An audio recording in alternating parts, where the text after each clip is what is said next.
La radiodiffusion française présente, sous le haut patronage de Monsieur le ministre de l'Éducation nationale, le théâtre et l'université, une émission de Philippe de Chartres.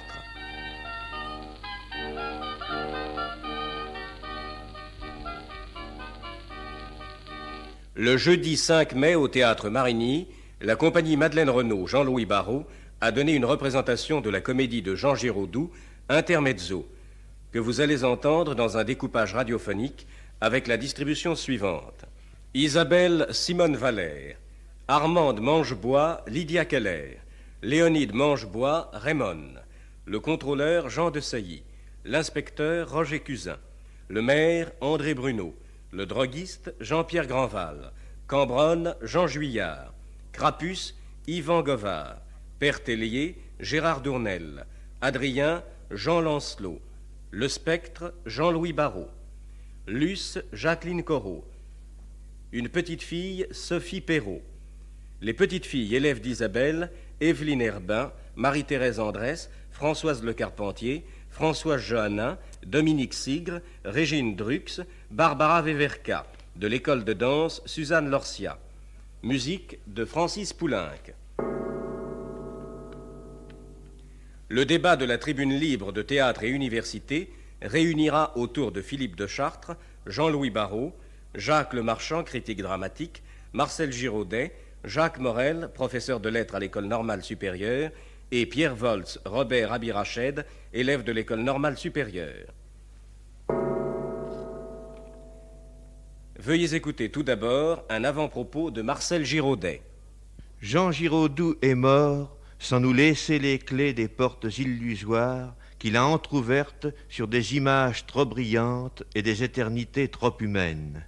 L'on s'y trompe souvent, car il semble avoir substitué aux fatalités antiques qui de tout temps cernent l'homme un rationalisme léger, un artifice de vérité où le bonheur humain se passe de symboles et de miracles, où l'individu anonyme prend sa place inéluctablement dans un monde en ordre, où les dieux allègrement sont mis à mort. Intermezzo est, à y bien regarder, la pièce de Giraudoux, où se rejoignent les éléments essentiels de sa pensée et de son œuvre, et tout y est centré sur les deux thèmes de l'enfance et de la province, dans une petite ville sans nom, où tout est accueillant, modeste et poétique, sauf deux intrus qui veulent tirer ce monde intermédiaire à leurs exigences, l'inspecteur avec son langage de comité électoral, le spectre avec ses allusions et ses désirs inassouvis, tous deux avec leurs paroles étouffantes et leurs pauvres ambiguïtés. Cette aventure d'une jeune fille attirée par les ombres, ivre des paysages et des étoiles de son pays, qui se veut l'égale de la création même, pourrait être dramatique si, plus heureuse en cela que Don Juan le libertin, elle n'était sauvée de son naïf orgueil et de la foudre de l'au-delà par le cœur final des voies magiques de la France universitaire, fonctionnaire, républicaine et cancanière, par la voix même du lyrisme de Giraudoux. Car ce qui comptait pour Giraudoux, c'était aussi cette fraternité des humbles, pour créer leur bonheur, seule mesure du monde, seul gage en leurs mains de la foi et de l'avenir. Fraternité valable seulement dans l'innocence de l'aurore qui se lève sur les paysages dévastés et sur les carnages historiques, l'innocence de l'amour que les petites filles de la Ferté-Alais, de Cusset ou de Tevet-Saint-Julien attendent depuis toujours, l'innocence d'Isabelle au pays des hommes. Au cœur du Limousin, dans un paysage verdoyant, près des étangs et des roseaux, Isabelle, la jeune institutrice, fait sa classe en plein air. C'est là, dans un pré, que le maire, le droguiste et le contrôleur des poids et mesures ont accueilli monsieur l'inspecteur. La réunion est d'importance. En effet, depuis quelque temps, des événements étranges bouleversent la campagne et la ville. Le soir, à la brune, un spectre apparaît, et depuis lors, l'ordre social est bouleversé. Le contrôleur commande ce qui se passe dans la ville. une influence inconnue et dont, pour ma part, je trouve les effets assez sympathiques. Il sape peu à peu tous les principes, faux d'ailleurs, sur lesquels se base la société civilisée. Oui, je vous dispense de vos commentaires personnels. Expliquez-vous. Oui, je m'explique. Les enfants que leurs parents battent, par exemple, quittent leurs parents. Les chiens que leur maître rudoie mordent la main de leur maître. Les femmes qui ont un vieux mari ivrogne, laid et poilu, l'abandonnent simplement pour quelques jeunes amants sobres et apolis. Les Hercules que des gringalets insultaient impunément n'hésitent plus à leur fracasser la mâchoire. Enfin, bref, la faiblesse n'est plus ici une force, ni l'affection une habitude. Vous me prévenez si tard d'un pareil état de choses? J'ajoute que plusieurs coïncidences étranges témoignent de l'intrusion dans notre vie municipale de puissances occultes. Tenez, l'autre dimanche, nous avons tiré notre loterie mensuelle. C'est le plus pauvre qui a gagné le gros lot en argent. Et non le gagnant habituel, monsieur Dumas, le millionnaire. Qui d'ailleurs a fort bien tenu le coup. C'est notre jeune champion qui a gagné la motocyclette. Et non la supérieure des bonnes sœurs à laquelle elle est chère régulièrement. Cette semaine, nous avons eu 2 décès, les 2 habitants les plus âgés, qui par-dessus le compte étaient le plus avare et la plus acariâtre. Mais pour la première fois, le sort nous débarrasse. Le hasard frappe à coup sûr. Mais c'est la négation de la liberté humaine. Peut-être pourriez-vous parler du recensement, monsieur le maire. Quel recensement? Le recensement quinquennal officiel n'est pas osé transmettre encore les feuilles à la préfecture. Vos administrés ont écrit des déclarations mensongères? Et au contraire, tous ont répondu avec une vérité si outrée et si cynique qu'elle est un défi à l'administration.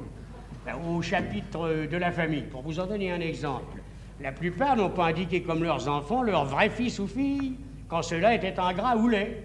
Mais leurs chiens, leurs apprentis, leurs oiseaux, enfin bref, ceux qu'ils aimaient vraiment, comme leurs rejetons. Plusieurs ont noté pour épouse, non pas leur épouse réelle, mais la femme inconnue dont ils ont rêvé, ou la voisine avec laquelle ils sont en rapport secret, ou même l'animal femelle qui représente pour eux la compagne parfaite. La chatte ou l'écureuil. Au chapitre des appartements, les riches de Rasténique ont prétendu habiter des masures et les pauvres heureux des palais. Et depuis quand tous ces scandales? Et à peu près depuis que l'on rencontre ce fantôme. Ah, n'employez pas ce mot stupide, il n'y a pas de fantôme. Ce spectre, si vous voulez. Il n'y a pas de spectre. Ce n'est pas ce que nous apprend la science. Il y a des spectres de tout, du métal, de l'eau. Il peut s'en trouver un des hommes. Vous approchez, monsieur le maire. Approchez, mesdemoiselles, approchez. Monsieur l'inspecteur, voici justement cette demoiselle Mangebois. Ils nous ont promis des révélations. J'espère, monsieur le maire, que nous ne vous décevrons pas. Mesdemoiselles Mangebois sont les filles de notre défunt juge de paix, célèbre pour avoir fait trancher la membrane de 2 sœurs siamoises que 2 forains de Limoges se disputaient. Toutes mes félicitations, mesdemoiselles. Le vrai jugement de Salomon. Je vous écoute. Je tiens à vous demander d'abord, monsieur l'inspecteur, d'excuser ma sœur Léonide. Elle est un peu dure d'oreille. Que dis-tu? Je dis à monsieur l'inspecteur que tu es un peu dure d'oreille. Pourquoi me dis-tu ça à moi? Je le sais. Voyons, Léonide, tu exiges que je te répète tout ce que je dis. Excepté que tu dis que je suis sourde. Mesdemoiselles, si nous vous avons prié de venir jusqu'en ces lieux choisis à cause de leur discrétion... Tu ronfles, toi. Est-ce que je le dis? Je ne ronfle pas. Si tu ne ronfles pas, c'est que tu as subitement cessé de ronfler à la minute où je te mets sourde. Priez votre sœur de se taire, mademoiselle, ou nous n'en sortirons jamais. Cela m'est difficile, monsieur l'inspecteur. Elle est mon aînée. Que dis-tu? Rien qui t'intéresse. Si cela ne m'intéresse pas, c'est que tu es en train de dire que tu es la cadette. Monsieur l'inspecteur te fait dire qu'il souhaite le silence. S'il savait ce que c'est le silence, il ne le souhaiterait pas. Mesdemoiselles, on m'assure que vous êtes au courant de tout ce qui se dit et se passe dans l'arrondissement. Nous sommes en effet secrétaires de l'œuvre des Trousseaux. Ah, et de quoi est-il question en ce moment à l'œuvre des Trousseaux? De quoi parlerait-on, monsieur l'inspecteur? Du spectre. Ah!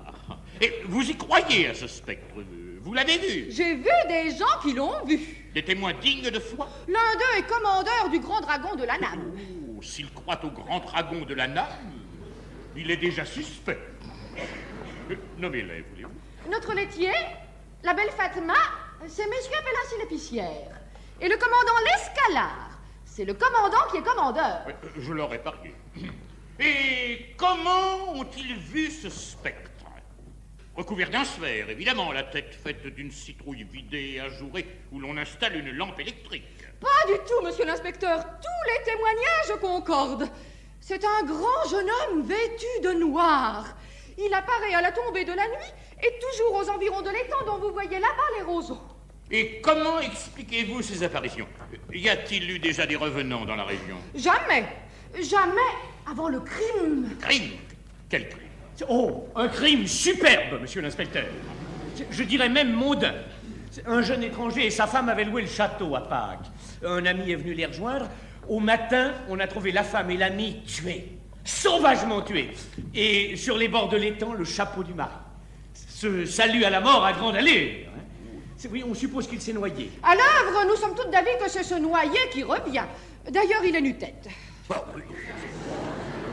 Il peut revenir sans s'être noyé. Le criminel revient toujours au lieu de son crime, comme le boomerang au pied de son maître. Que dit l'inspecteur? Que le boomerang revient au pied de son maître. Très intéressant. Et vous croyez que les événements insolites dont votre ville est le théâtre se rapportent à ce spectre? Oh non, cela c'est une autre histoire.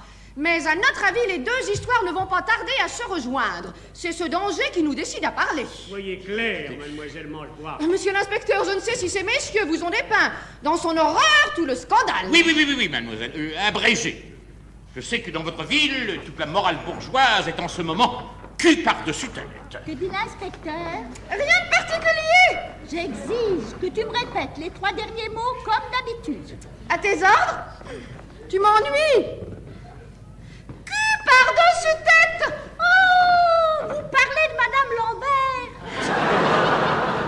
Nous ne parlons pas de Madame Lambert. Ça ne peut être que de Madame Lambert ou de la receveuse. Et quelle est cette Madame Lambert? La femme de l'horloger. Et de quelques autres. Comment? Et de quelques autres. Ah, pardon! Ça, je ne souffrirais pas que l'on suspecte la conduite de Madame Lambert. Monsieur le contrôleur, notre enquête est suffisamment ardue. Il n'est pas ici question de Madame Lambert. Eh bien, tant pis, il en sera question. Vous ne vous étonnez pas à Paris, aux terrasses des cafés ou dans les salons littéraires, de voir soudain un poète se lever et faire sans raison l'éloge du printemps.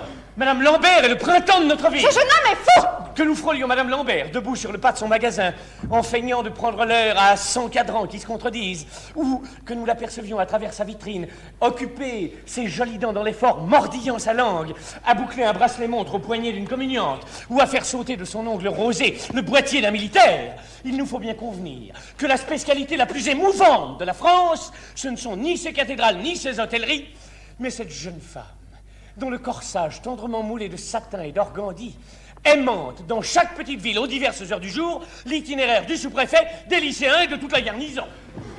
Bref, cette beauté de province à laquelle rien ne m'empêchera en cette minute de rendre hommage en la personne de Madame Lambert et sous tous les noms et formes qu'a revêtu Madame Lambert au cours de ma carrière, pourtant encore si courte, quand elle s'appelait Madame Merle et était libraire à Rodez, Madame Lespinard, la bandagiste de Moulins, ou Madame Tribourti, la gantière de Castres. Ces gandagnots viennent de chez elle, pas une déchirure. Je me porte garant de Madame Lambert. Ah, monsieur, je lève la séance. Nous n'arriverons à rien avec cette gabegie. Vous avez un blanc. Mais enfin, écoutez, Et monsieur le maire, mademoiselle Isabelle, monsieur le contrôleur, vous vous portez garant aussi de mademoiselle Isabelle? N'allez pas mêler mademoiselle Isabelle à ce scandale. elle est la pureté, l'honneur même. Et je me félicite de lui avoir confié en l'absence de la titulaire la classe des fillettes. Que les hommes sont aveugles. Mademoiselle Isabelle est là, dans ce champ. Vous avez une nièce dans sa classe, monsieur le maire. Appelez-la. Vous verrez ce qu'on lui apprend à la petite Daisy. Que lui apprend-on? Profitez de la présence de monsieur l'inspecteur pour lui faire passer un examen, et vous le verrez. Mais encore. Nous soupçonnions depuis longtemps Isabelle d'être pour quelque chose dans les machinations qui corrompent la ville. Depuis ce matin, nous en avons la certitude. Calomnie. Léonide, dis à ces messieurs pourquoi nous sommes sûrs qu'Isabelle est la coupable. Parce que l'agenda où elle écrit chaque soir le récit de sa journée nous en fait l'aveu. Et comment est-il venu en votre possession? Et comment est-il venu dans ta possession? Je l'ai trouvé sur le trottoir. Et vous avez eu l'impudence de le lire? Et tu as eu l'impudence de le lire? Est-ce que je te demande ton avis? Je l'ai feuilleté pour découvrir le nom de son propriétaire. Ce carnet appartient à mademoiselle Isabelle, vous deviez le lui rendre. Ce carnet appartient à mademoiselle Isabelle, tu devais le lui rendre. Mêle-toi de ce qui te regarde. Le voici, monsieur le maire.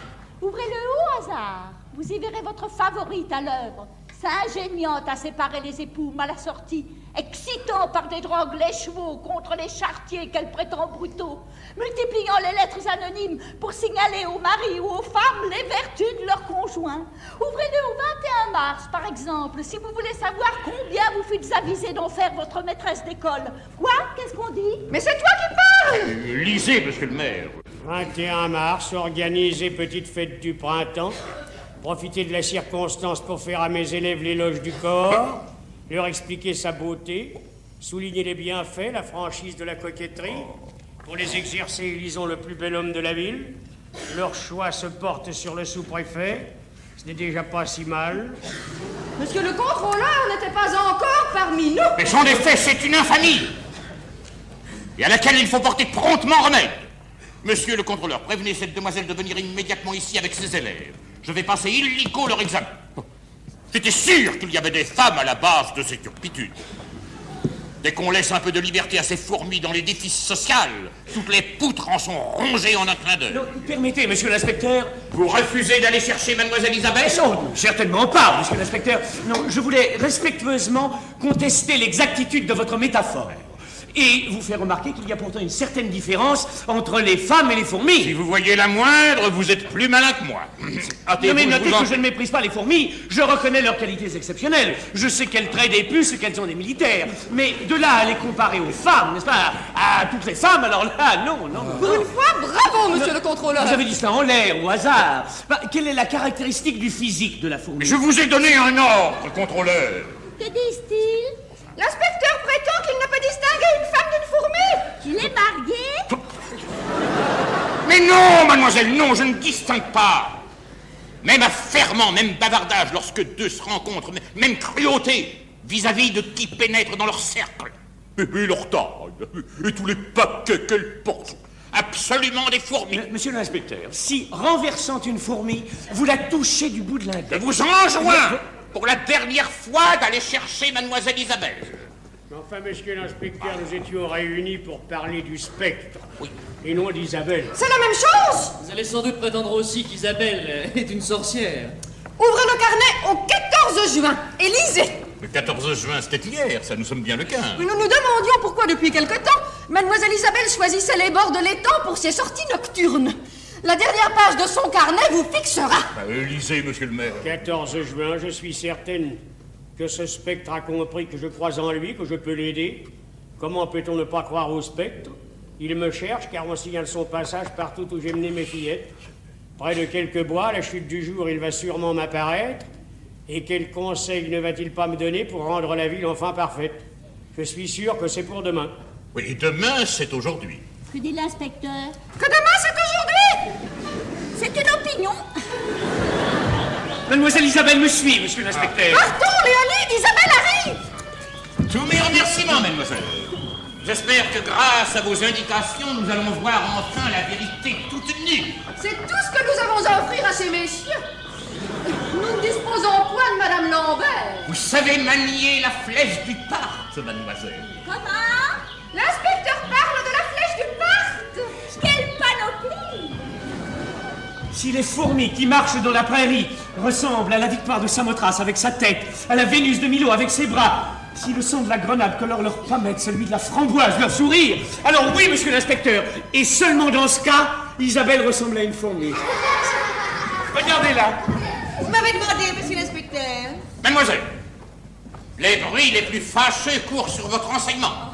Je vais voir immédiatement s'ils sont fondés et envisager la sanction. Je ne vous comprends pas, monsieur l'inspecteur. Il suffit que l'examen commence. Entrez, les élèves. Pourquoi arrêter ainsi? C'est que vous dites entrer, monsieur l'inspecteur, et qu'il n'y a pas de porte.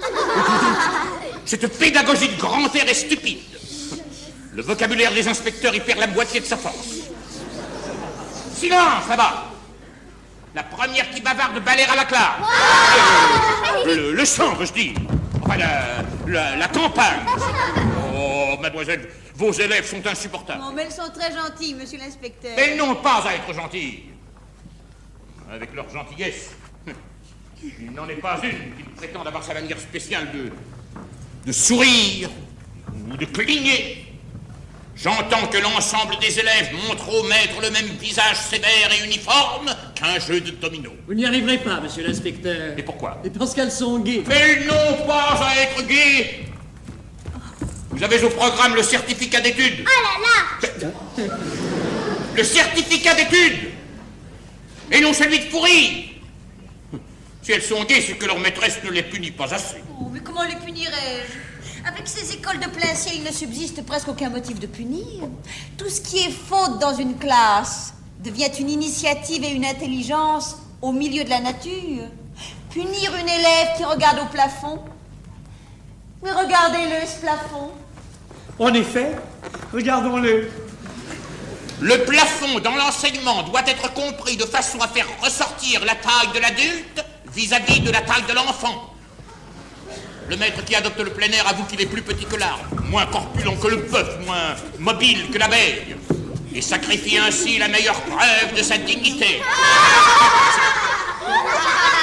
Eh bien, qu'y a-t-il encore? C'est une chenille qui monte sur vous. Ah! Eh bien, elle arrive bien. Tant pis pour elle. Ne la tuez pas, monsieur l'inspecteur. C'est la collatase urea. Elle remplit sa mission de chenille. Mensonge! La mission de la collatase urea n'a jamais été de grimper sur les inspecteurs. Mais quand-elle maintenant, elle pleure. Parce que vous avez tué la collatase urea. Oh, si c'était un merle qui emporta la collatase urea, elle trouverait son exploit splendide, évidemment. Elle s'extasierait. C'est de la chenille et la nourriture du maire. Très juste. La chenille, en tant qu'aliment, perd toute sympathie, hein? Ainsi, voilà où votre enseignement mène vos élèves, mademoiselle. À ce qu'elles désirent voir un inspecteur manger les chenilles qu'il tue. Eh bien non, elles seront déçues.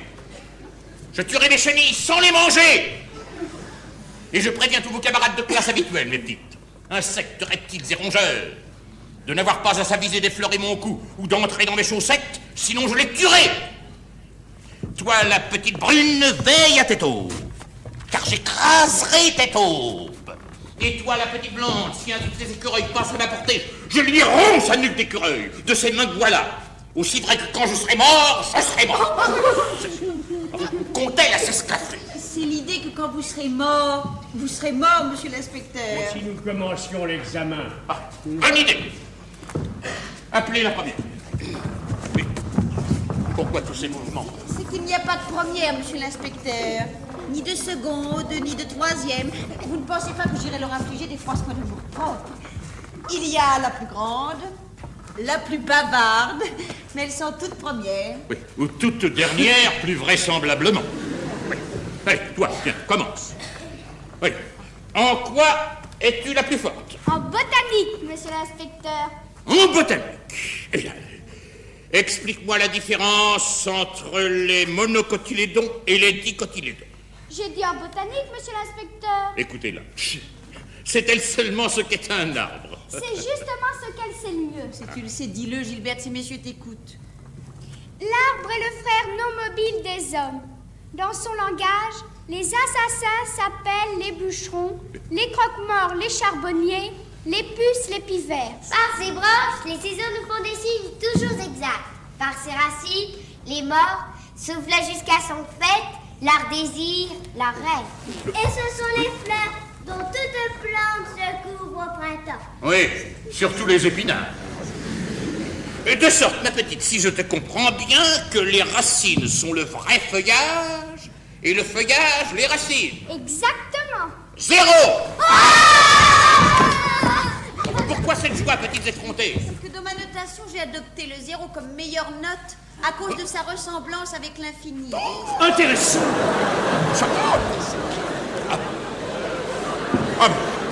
Monsieur le maire, je suffoque. Continuez, mademoiselle, interrogez vous-même. Vas-y. Allez, parle de la fleur. La fleur est la plus noble conquête de l'homme. Ah bah très bien, ça promet. Dans la fleur, mon attention se porte sur le pistil et les étamines. C'est eux qui reçoivent le pollen des autres fleurs par l'entremise du vent. C'est ainsi que naît la plante d'une façon tellement différente de celle adoptée par l'oiseau. Et l'ornithorynque? Surtout les carnivores. C'est un scandale, monsieur le maire. Un véritable scandale. Mon opinion sur les événements du bourg est faite. Et passons à la géographie. À toi, ma petite Viola.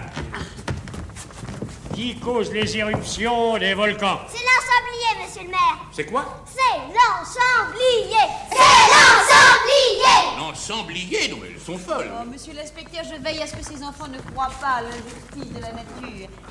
Je leur représente toutes les grandes catastrophes, comme des détails regrettables, il est vrai, mais nécessaires pour obtenir un univers satisfaisant dans son ensemble. Et la puissance, l'esprit qui les provoque, nous l'appelons pour cette raison l'ensemblier. Très juste, très sensé. Et je suppose, mademoiselle, si je comprends bien votre méthode, que vous avez imaginé aussi, pour expliquer les petits ennuis de l'existence, un second personnage. Modeste et invisible. Celui qui claque les volets la nuit. Ou qui amène un vieux monsieur à s'asseoir dans la tarte aux prunes posée par négligence sur une chaise. Oh, oui, monsieur l'inspecteur. C'est Arthur. Arthur. Ah, c'est Arthur. Arthur.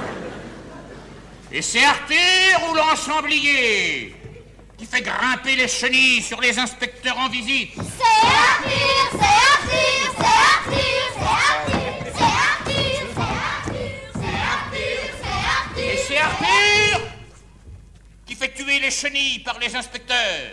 C'est l'ensemblier, c'est l'ensemblier, c'est l'ensemblier, c'est l'ensemblier, Monsieur le maire, c'est à désespérer. Jamais je n'ai vu ça. Peut-être qu'en histoire, elles seront plus fortes. En histoire, mais vous ne voyez donc pas à quoi tend cette éducation? Rien moins qu'à soustraire ces jeunes esprits au filet de vérité que notre magnifique 19e siècle a tendu sur notre pays. En histoire, mais ce sera la même chose qu'en calcul ou en géographie. Et vous allez le voir. Toi, tiens, qu'est-ce qui règne entre la France et l'Allemagne? L'amitié éternelle, la paix. Ah, c'est trop peu dire. Toi, qu'est-ce qu'un angle droit? Il n'y a pas d'angle droit. L'angle droit n'existe pas dans la nature. Le seul angle à peu près droit s'obtient en prolongeant par une ligne imaginaire le nez grec jusqu'au sol grec. Ouf, naturellement. Et toi, combien font 2 et 2? 4, monsieur l'inspecteur. Vous voyez, monsieur? Oh, ces petites imbéciles me font perdre la tête. D'ailleurs, au fait, d'où vient que pour elle aussi, 2 et 2 font 4? Par quelle aberration nouvelle, quel raffinement de sadisme cette femme a-t-elle inventé une fausse table de multiplication absolument conforme à la vraie? Je suis sûr que son 4 est un faux 4. Un 5 dévergondé et dissimulé. Oui. 2 et 2 font 5, n'est-ce pas, ma petite? Non, monsieur l'inspecteur, 4. Et entêté avec ça. Toi, chante-moi la Marseillaise. Est-ce bien au programme, monsieur l'inspecteur? Quelle chante la Marseillaise? Mais elle la sait, monsieur l'inspecteur. La Marseillaise des petites filles, naturellement. Je la sais, monsieur le maire, je la sais. À Marseille, la patrie, c'est le soleil. Le vrai 14 juillet, c'est Marseille ensoleillée. À Marseille, la patrie, c'est le soleil. Le vrai 14 juillet, c'est Marseille ensoleillée. C'est une honte. Et peignez chacune à sa guise. Et ce signe qu'elles ont au cou, là, au crayon rouge, c'est un vaccin? Non, monsieur l'inspecteur, c'est pour les spectres. Oh, nous y voilà. Ah, cette demoiselle Mangebois avait raison. Les spectres. Les spectres, les fantômes, c'est la marque à laquelle ils reconnaissent des amis. Mademoiselle l'écrit elle-même sur nous tous les matins. Effacez-la. Jamais, jamais. Nous avons trop peur. Nous avons trop peur. Le spectre est dans les environs. Ah, effacez-la ou je vous gifle. Nous avons trop peur. Le spectre est dans les environs. Taisez-vous. Apprenez qu'après la mort, il n'y a pas de spectres, petites effrontées, mais des carcasses. Pas de revenants, mais des os et des vers. Et répétez tout ce que je viens de vous dire. Toi, qu'est-ce qu'il y a après la mort? Ne leur gâtez pas l'idée qu'elles ont de la vie, monsieur l'inspecteur. Elles en auront toujours une idée trop favorable, monsieur le droguiste. Je vais leur apprendre ce qu'est la vie à ces ligaudes. Une aventure lamentable, avec pour les hommes des appointements de début misérables, des avancements de tortue, des retraites inexistantes, des boutons de faux collants révolte. Et pour des nièces comme elle, bavardage et coquillage, casserole et vitriol. Oui, ces petites imbéciles me font parler en vers pour la première fois de ma vie. Ah, vous apprenez le bonheur à vos élèves, mademoiselle. Je leur apprends ce que Dieu a prévu pour elles. Mensonge! Dieu n'a pas prévu le bonheur pour ses créatures. Il n'a prévu que des compensations. La pêche à la ligne, l'amour et le gratis. Monsieur le maire, ma décision est prise.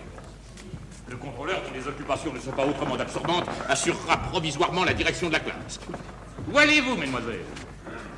C'est l'ensemblier qui vous fait partir sans prendre congé? Faites vos révérences, mes enfants. Par deux. Par deux.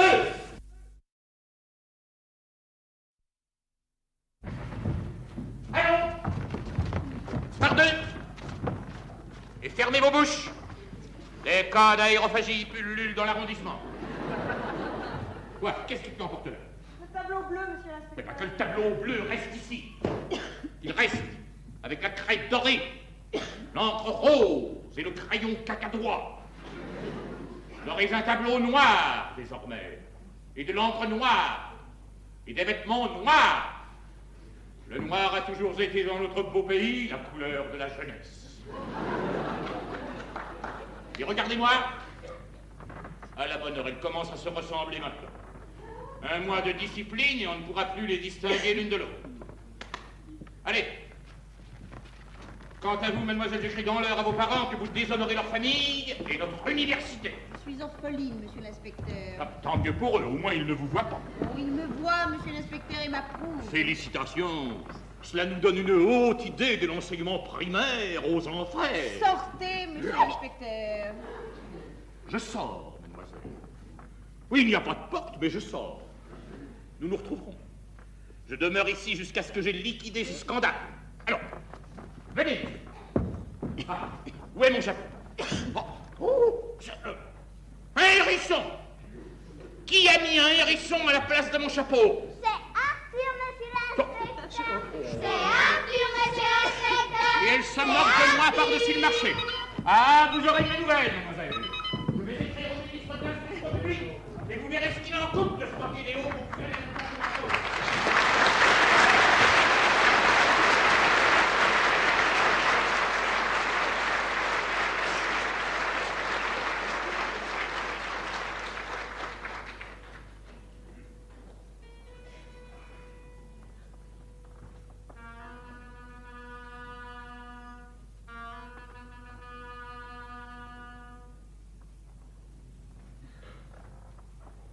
Vous avez à dire quelque chose, monsieur le droguiste? Non, je n'ai absolument rien à dire.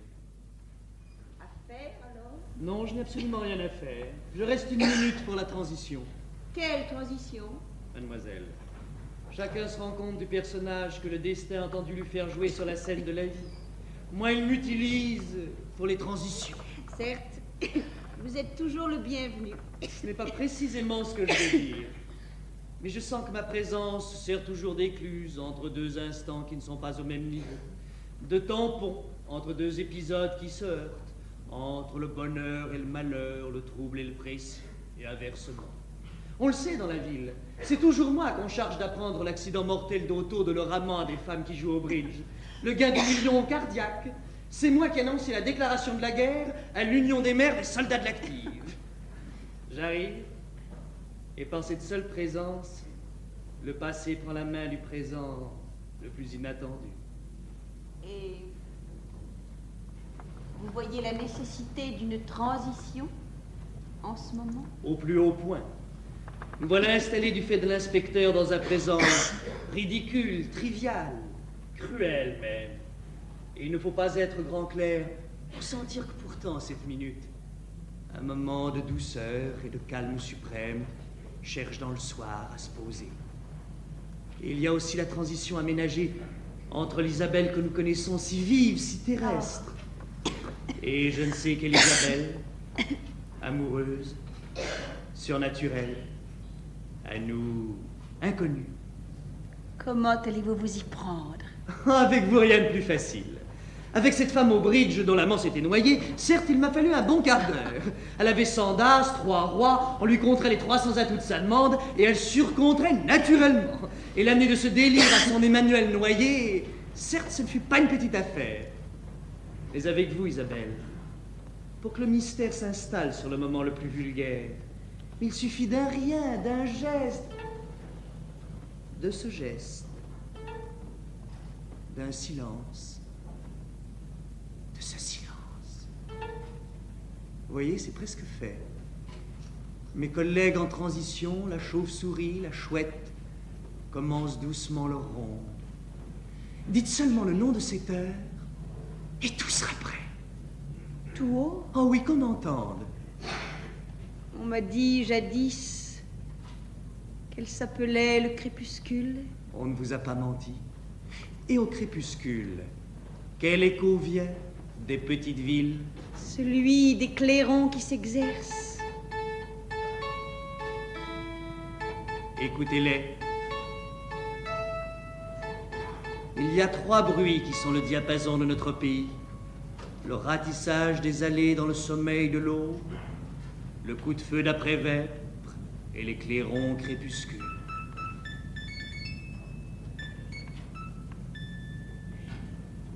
Ils se taisent. Et quand le dernier clairon s'est tu, qui se dresse parmi les saules et les roseaux, qui ajuste sa cape noire et circule à travers les cyprès et les ifs, s'adossant aux ombres déjà prises de la future nuit? Le spectre. Le spectre. Voilà. J'ai fini.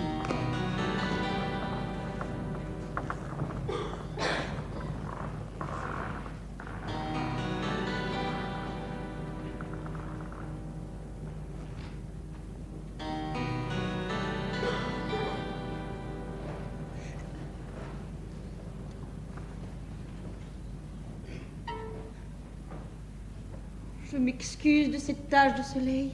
C'est passé. La lune est venue. Vous entendez ce que disent les vivants? Tous les vivants? Je vous entends. Ah, tant mieux. Je désirais tellement vous parler. Me parler de qui? De vos amis. De mes amis aussi, j'en suis sûre. Des morts. Vous savez pas mal de choses sur les morts. Cela commence. Vous me les direz? Venez ici chaque soir, à cette même heure, et je les dirai. Votre nom? Oh, mon nom est sans intérêt. Vous me les direz, je pense, d'une façon un peu moins grave. Vous n'allez pas me faire croire qu'il ne sourit jamais. Qui? Il? Nous parlons des morts. Pourquoi sourirait-il? Et que font-ils alors quand il arrive quelque chose de drôle aux enfers? De drôle? Aux enfers? Oh, de drôle. Ou de tendre, ou d'inattendu. Car je pense bien qu'il y a des morts maladroits, des morts comiques, des morts distraits. Que laisserait-il tomber? Sur quoi glisserait-il? Sur ce qui correspond dans leur domaine, au cristal ou aux pelures d'orange, sur un souvenir, sur un oubli. Non, tous les morts sont extraordinairement habiles. Ils ne butent jamais contre le vide. Ils ne s'accrochent jamais à l'ombre. Ils ne se prennent jamais le pied dans le néant. Et leur visage, rien jamais ne l'éclaire. C'est là ce que je ne peux arriver à comprendre, que les morts eux-mêmes croient à la mort.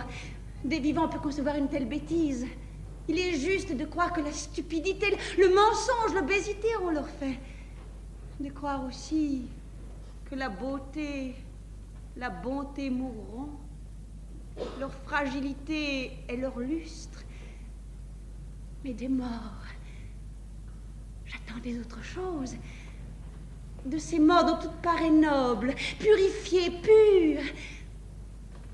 J'attendais autre chose. Tu crois à la vie, n'est-ce pas? À la vie des morts, sans aucun doute. Voulez-vous que je vous parle franchement? J'ai souvent l'impression qu'ils se laissent aller. Oh, ne parlons pas de vous qui êtes là, que je remercie d'être là. Mais je pense qu'il leur suffirait d'un peu plus de volonté, de gaieté pour s'évader, venir vers nous.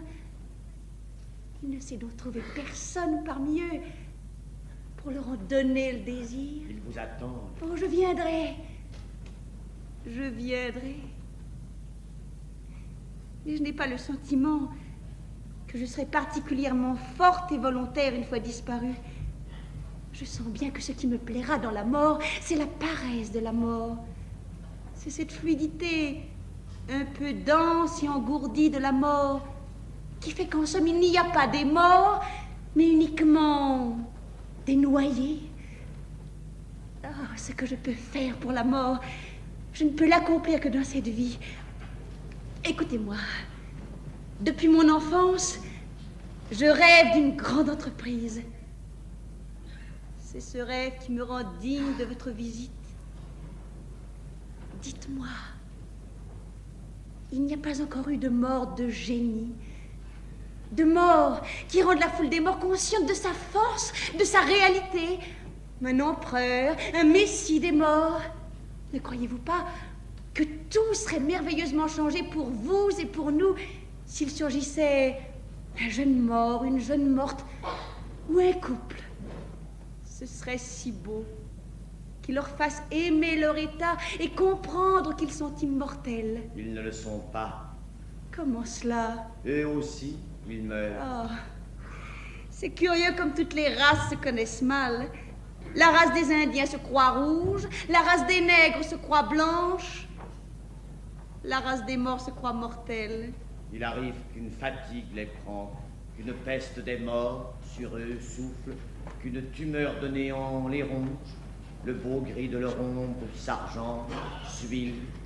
Alors, c'est bientôt la fin de tout. Voyons, vous n'allez pas croire cela. Il y a sûrement un moyen d'expliquer cette défaillance. La fin de la mort? Mais certainement non, ne soyez pas obstinés. Racontez-moi tout.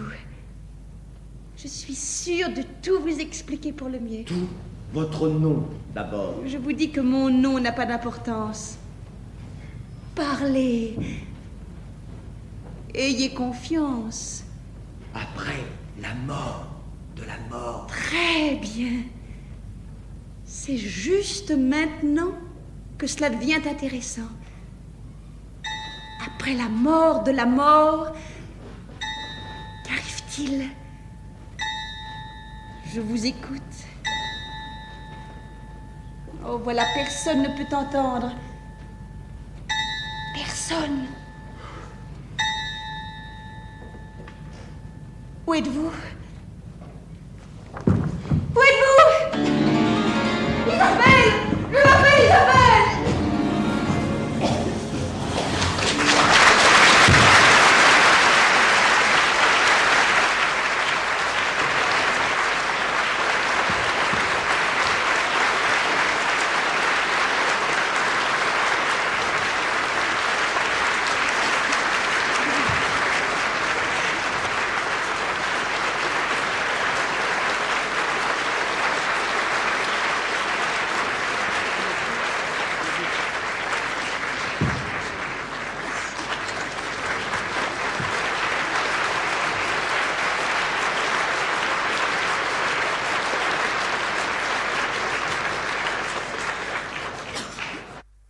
Le crépuscule est encore lointain.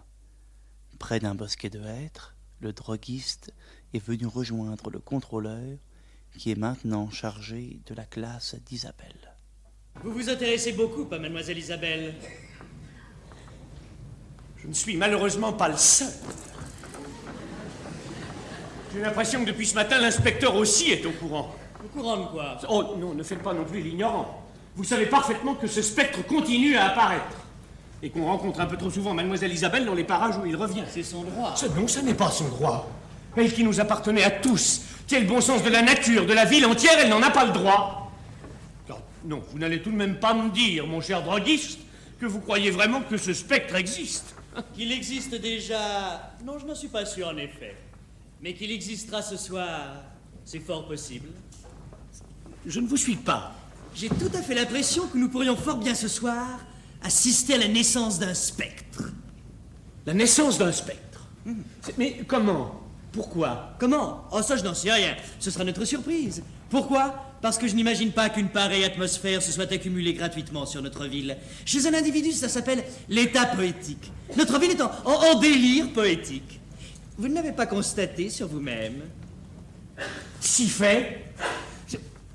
Ce matin, à mon lever, j'ai pensé, je sais pourquoi, à ce singe dénommé Mandrille, dont le derrière est tricolore. C'est bien, qui est heurté en poussant ma porte un mandrille. Un mandrille apprivoisé que des bohémiens tenaient en laisse, mais enfin... S'il y avait un mandrille sur mon trottoir... Eh bien, si vous aviez pensé à un tatou, vous auriez heurté un tatou. À une martiniquaise, et cela eût été une martiniquaise. Et tout cela se fut expliqué, mais de la façon la plus naturelle, par le passage d'un cirque ou le déménagement d'un gouverneur colonial en retraite. Non, notre ville est en état de chance, comme un individu à la roulette qui gagne à tout coup sur le numéro plein. Mais alors, ne devrions-nous pas veiller plus étroitement sur mademoiselle Isabelle? Sans aucun doute, car la nature n'est jamais grosse impunément.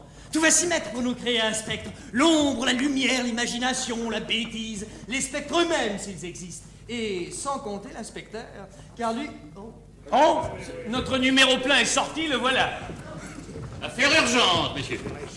Voici la lettre que par courrier spécial m'expédie le gouvernement. Lisez-la, monsieur le maire, elle vous intéresse. Croyez-vous vraiment qu'elle m'intéresse? Autant que moi, surtout la fin. À la fin, justement? Mais je vous prie de la lire. Le gouvernement me semble du dernier bien avec vous. Il l'est, pour mon bonheur. Il dépose un baiser sur votre bouche adorée, vous réclame 100 francs et signe ton Adèle.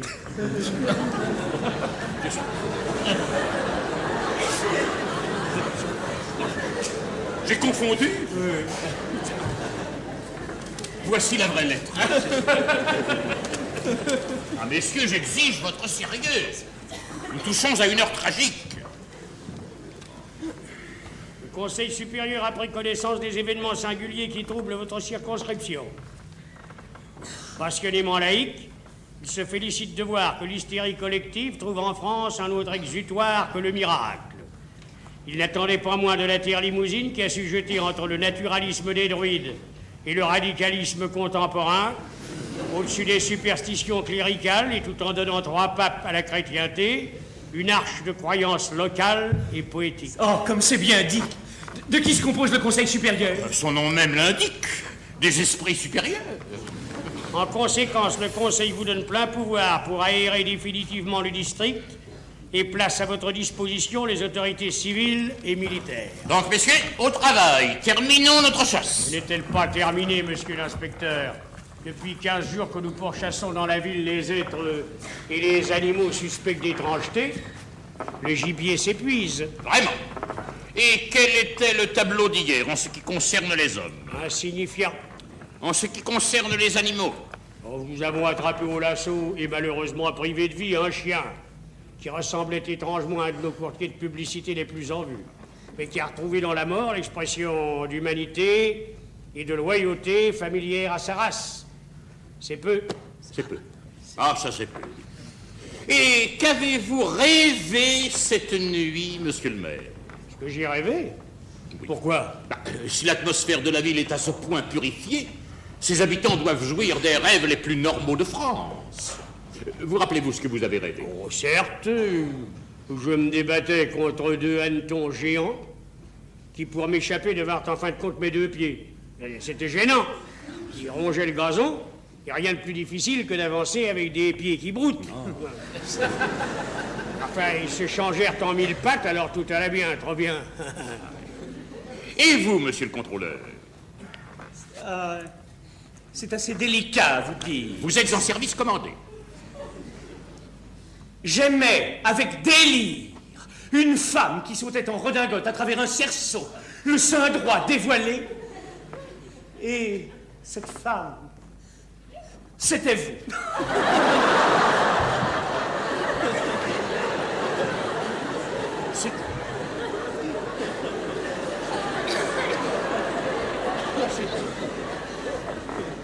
Ainsi, messieurs, voilà le rêve. Flatteur pour moi, j'en conviens. Que vous appelez un rêve français normal.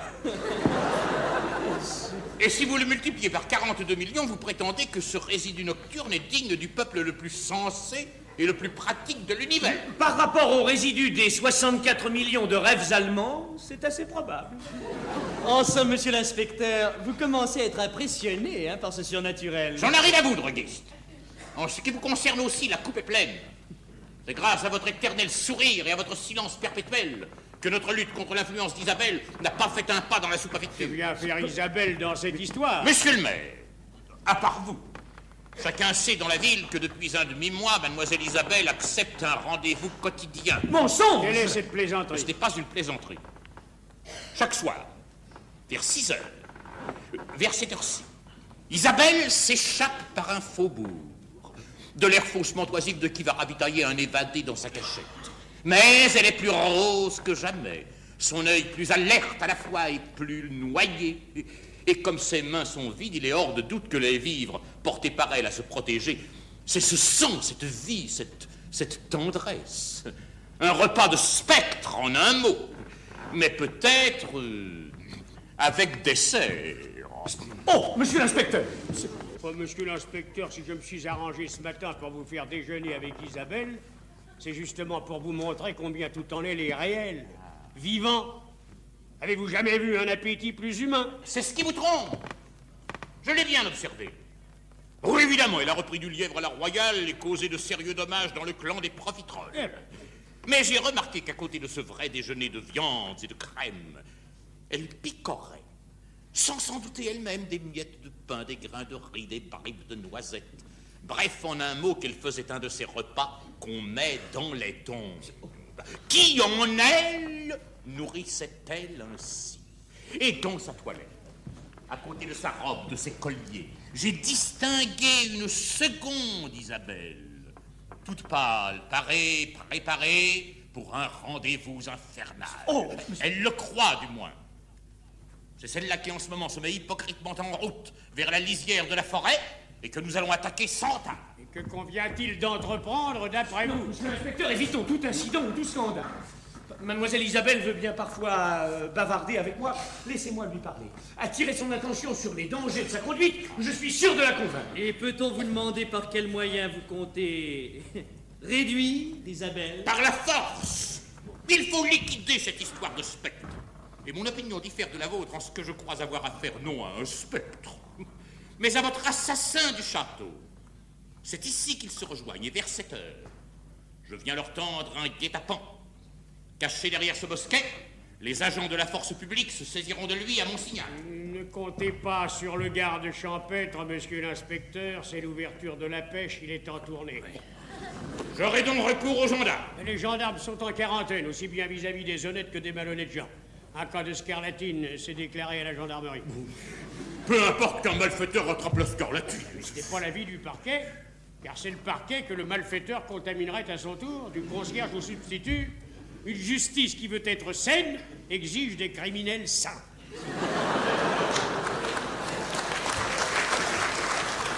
Vous ne me prendrez pas de cours, monsieur le maire, et toutes mes précautions sont prises. Qu'avez-vous encore imaginé? Rien que de simple.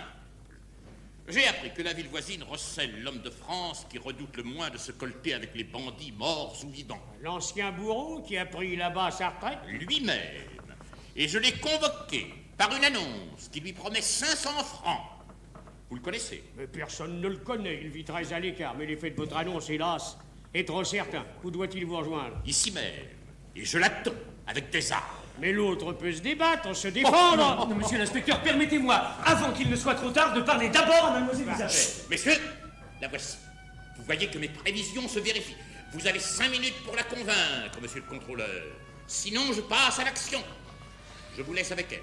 Nous, messieurs, allons au-devant de ce bourreau qui me semble tarder. Le bourreau n'est exact qu'à l'aurore.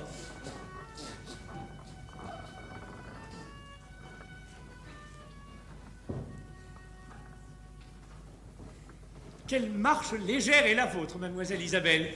Que ce soit sur le gravier ou les brindilles, on vous entend à peine. Comme ces cambrioleurs qui savent dans les maisons ne pas faire craquer l'escalier en marchant juste sur la tête des pointes qui l'ont cloué, vous posez vos pas sur la couture même de la province. Vous parlez bien, monsieur le contrôleur. C'est très agréable de vous entendre. Oui, je parle bien quand j'ai quelque chose à dire. Non pas que j'arrive précisément à dire ce que je veux dire, malgré moi je dis tout autre chose. Mais cela, je le dis bien. Je ne sais si vous me comprenez. Je comprends qu'en me parlant de la couture de la province, Vous voulez m'exprimer un peu de sympathie? Vous êtes très gentil pour les femmes. C'est très bien ce que vous avez dit de Madame Lambert. Justement, en parlant d'elle, je ne pensais pas seulement à Madame Lambert. Vous pensiez à prendre le contre-pied de l'inspecteur. Je vous remercie. Tout ce que fait cet individu m'est incompréhensible et odieux. Vous savez pourquoi il m'espionne? Il vient de nous le dire.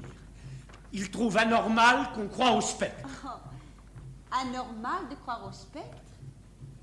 Ce que j'appelle anormal, moi, c'est cette indifférence que les vivants ont pour les morts. Où nous vivons dans l'hypocrisie. Et les milliards de chrétiens qui professent que les morts ont une autre vie le disent sans le croire. Ou bien dès qu'ils parlent d'eux, ils deviennent égoïstes et myopes. Vous n'êtes plus myope, vous, mademoiselle Isabelle? Vous les voyez? Oh, je n'y vois pas encore très clair. Je n'en vois qu'un. Mais qui est beau, dit-on, dans la ville. Il n'est pas mal. Et jeune aussi, peut-être? Dans les 30 ans. Autant prendre l'éternité à 30 ans, n'est-ce pas, qu'avec une barbe blanche. Il vous approche? Vous lui permettez de vous toucher? Il ne m'approche pas. Je ne fais aucun pas vers lui. Je sais trop ce que peut ternir un souffle humain. Et vous restez ainsi longtemps, face à face? Des heures. Et vous trouvez ça vraiment très raisonnable? Cher monsieur le contrôleur, je me suis obstinée toute ma jeunesse pour obéir à mes maîtres, à refuser toute autre invite que celle de ce monde. Tout ce que l'on nous a appris à mes camarades et à moi. Mais c'est une civilisation d'égoïstes, une politesse de termites. Mais vous avez été reçue la première au brevet, mademoiselle Isabelle. On vous a appris le savoir humain. Ce qu'on appelle ainsi, c'est tout au plus la religion humaine. Elle est un égoïsme terrible. Son dogme est de rendre impossible ou stérile toute liaison avec d'autres que les humains. À désapprendre, sauf la langue humaine, toutes les langues qu'un enfant sait déjà. Moi seule ai osé parler. Si tard d'ailleurs. Mais j'entends répondre. Ma réponse aux morts n'est que la première. Et aux vivants, vous comptez aussi répondre un jour? Mais je réponds à tout ce qui m'interroge. Au vivant qui vous demandera de vivre avec lui, d'être votre mari, vous répondrez? Je répondrai que je prendrai un mari qui ne m'interdise pas d'aimer à la fois la vie et la mort. Ah oui, la vie et la mort, ça peut encore aller. Mais un vivant et un mort, c'est beaucoup. Car si je comprends bien, vous continueriez à recevoir le spectre. Sans aucun doute. J'ai la chance d'avoir des amis dans d'autres domaines que la Terre. J'entends en profiter. Oui, non, tout ce que l'on sait des spectres, c'est qu'ils sont terriblement fidèles. Leur manque d'occupation le leur permet. Isabelle, prenez garde, prenez garde. Et à qui, à quoi? Non, méfiez-vous des morts ou des prétendus morts qui rôdent autour d'une jeune fille. N'insistez pas, monsieur le contrôleur. Songez que de cette foule innombrable des morts, mon spectre, comme vous dites, est le seul qui ait pu parvenir jusqu'à moi. Et soyez sûr qu'il n'est pas le seul que ce voyage est tenté. Souvent, je sens que de l'océan des ombres se forment des courants, s'orientent des houles vers cette jeune femme qui croit en elle. Je sens le désir de chacune de se séparer des autres, de retrouver un corps, une apparence. Je sens qu'elles m'ont comprise, qu'elles me signalent aux myriades d'autres. Toutes savent que je ne les accueillerai pas avec des claquements de dents et des adjurations, mais humainement, simplement. Ce que les morts veulent dans leur visite, c'est qu'on leur dise « Reposez-vous de votre éternel repos, asseyez-vous, je fais comme si vous n'étiez pas là. » Allons voir Isabelle, disent là-bas des milliards de silences. Elle nous attend. Allons-y. Mais la force leur manque pour un tel voyage. Ils hésitent. Et une lame de fond les disperse ou les remporte. Seul, mon spectre, par un prodige de volonté ou de courage, a pu surnager sur le gouffre. J'aurais le cœur de l'y rejeter. Isabelle, ne touchez pas aux bornes de la vie humaine, à ses limites. Sa grandeur est d'être brève et pleine entre deux abîmes. Son miracle est d'être colorée, saine, ferme entre des infinis et des vides. Introduisez en elle une seule goutte du sang des ombres. Et votre geste est aussi plein de conséquences que le sera celui de cet habitant de notre système solaire qui, un beau jour, par une malencontreuse expérience, par la synthèse d'un métal plus lourd, ou par une façon inédite de rire et d'éternuer, faussera notre gravitation. Le moindre jeu dans la raison humaine, et elle est perdue. Vous trahissez peut-être en ouvrant, en cédant à la poussée du premier mort venu. Mais un seul à forcer, des milliards poussés. Mais justement, des milliards peuvent suivre. Mais où serait le mal? N'insistez pas, monsieur le contrôleur. Vous m'avez demandé mon avis sur l'homme qui voudrait un jour me prendre dans ses bras. Je vous l'ai dit.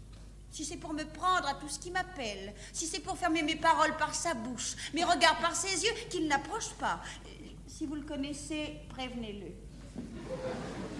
Je reverrai le spectre. C'est à choisir. Non, en tout cas, ne le revoyez pas aujourd'hui. L'inspecteur vous tente à tous deux un piège. Non, ça, je vous en supplie, ne le revoyez pas. Je le reverrai. Et aujourd'hui même, et à l'instant même. Et je vous demande en effet de partir, monsieur le contrôleur, car l'heure approche. Et même... il est déjà là. Où, là? Là, près de nous. Il nous regarde en souriant. Oh non, écoutez, ça ne plaisantez pas, l'heure est grave. L'inspecteur est en train de poster des hommes armés pour le prendre mort ou vif. Un spectre mort ou vif. C'est assez drôle. Adieu. Il m'attend. Mademoiselle Isabelle! La mission du contrôleur a échoué. L'inspecteur a donc placé en embuscade les deux bourreaux qui ont répondu à son appel. Tous sont cachés. Le spectre alors apparaît à Isabelle.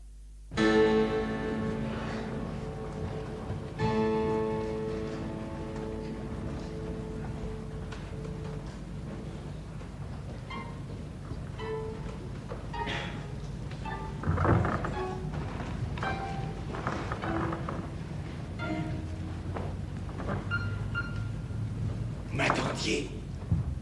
Oh, ne vous excusez pas.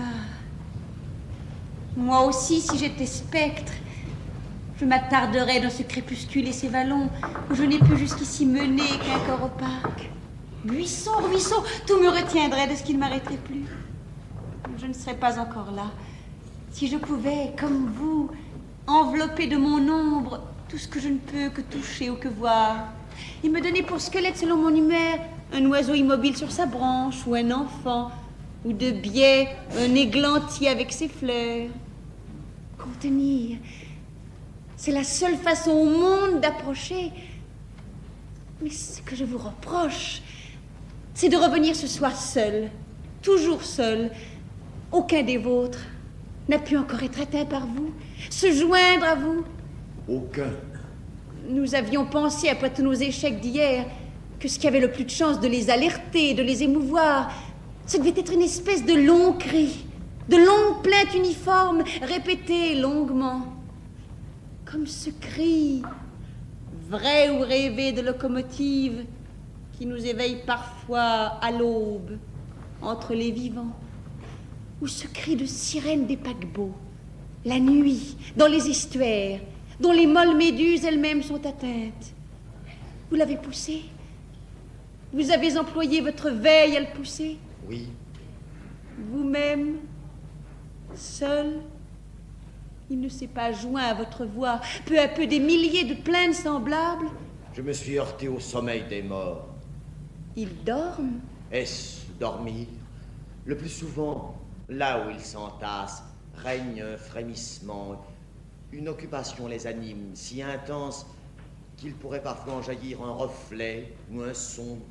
Les nouveaux qui arrivent en ces heures tombent dans une espèce de vibration heureuse sur laquelle s'apaise le dernier reflux de leur vie. Le doux balancement de la terre pour toujours les agite, mais parfois au contraire, toute leur masse se prend, est prise comme une glace, gagnée par un sommeil d'hivernage où les arrivants morts là-haut sombrent avec une lueur, car le sommeil des vivants est éclat et soleil. Et ils étaient ainsi hier? Et cela durera longtemps? Des siècles, des secondes. Et il n'est aucun secours à espérer? D'eux-mêmes, j'en doute. Mais vous-même, vous renoncez? Cela suffit à vos aspirations, à vos désirs, d'errer en spectre au-dessus d'une petite ville? Ils sont parfois leur somnambule. J'en suis sans doute un. Oh, ne croyez pas cela. Vous, je vous ai attiré. Je vous ai pris au piège. Piège? J'ai chez moi un piège pour attirer les morts. Vous êtes une sorcière? Ah, ma sorcellerie est si naturelle. Quand j'imaginais ce à quoi peuvent penser les morts, je ne leur prêtais pas des souvenirs, des visions, mais la conscience de miroitements, de fragments de lueur posés sur un angle de cheminée, sur un nez de chat, sur une feuille d'arôme, de minuscules épaves colorées surnageant sur leur déluge. Alors, toute ma chambre est en apparence une chambre pour vivants, pour petites vivantes provinciales. Mais si l'on y regarde de près, on s'aperçoit que tout est calculé pour que cette marque de lumière sur des objets familiers, sur un ventre de potiche, sur un bouton de tiroir, soit entretenue sans arrêt. Le jour par le soleil ou le feu, la nuit par la lampe ou la lune. C'est là mon piège. Et je n'ai pas été surprise. Le soir où j'ai vu votre visage à ma fenêtre, vous regardiez le reflet de la flamme sur le montant du pare-étincelle, la lune sur l'écaille du réveil.